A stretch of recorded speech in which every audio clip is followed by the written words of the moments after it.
In July of 2018, WJZ reported on a horrible accident that took the life of a woman and her 5-year-old granddaughter, killed while walking in a Timonium neighborhood. Tonight, the victim's family is suing Baltimore County, accusing them of ignoring years of complaints about an unsafe intersection.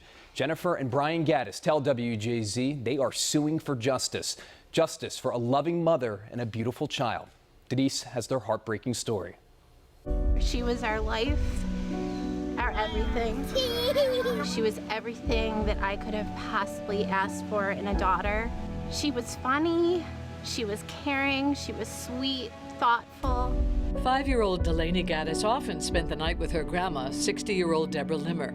July 23, 2018, the two were captured taking an early morning walk up Girdwood Road, Deborah pushing Delaney so she could get some exercise, when they were both hit by a speeding car that jumped the curb. I got a phone call at work from my brother, the worst phone call of my life.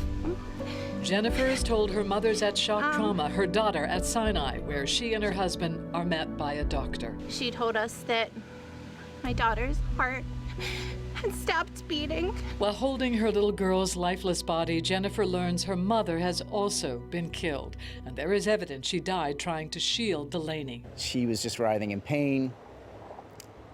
Saw something I never imagined. She had the grill of the car up her arm. The accident happened right in front of Joe Hartnett's house. It was absolutely the worst day of my life, absolutely. I went to the little girl, she was breathing, was talking to her, telling her everything's gonna be okay. But it wasn't. 22-year-old Callie Schwartzman was driving the car that morning. She stayed at the scene, pled guilty to vehicular manslaughter, and is behind bars tonight. I wasn't just angry with the driver, I was angry with Baltimore County when I learned of the public safety concerns the community had had for years. Joe shared those concerns when days after the accident, Jennifer stopped to meet him. She just wanted to thank me for being there for her daughter and her mom at the time.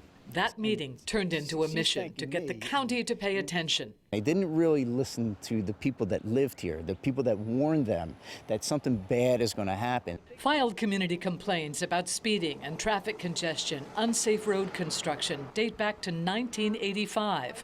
Since the accident, the county has put up stop signs and a median island. It shouldn't take the death of a 5-year-old girl and a 60-year-old woman to make those changes. This was preventable if Baltimore County had simply done and complied with the standards of design, construction, and maintenance of this intersection. The Gaddis children hired John Angelos days after they lost their mother. They say it is not about money, as damages are capped. It's about making sure in the future the county listens to its citizens. I'm sure it will take away some of the anger we have.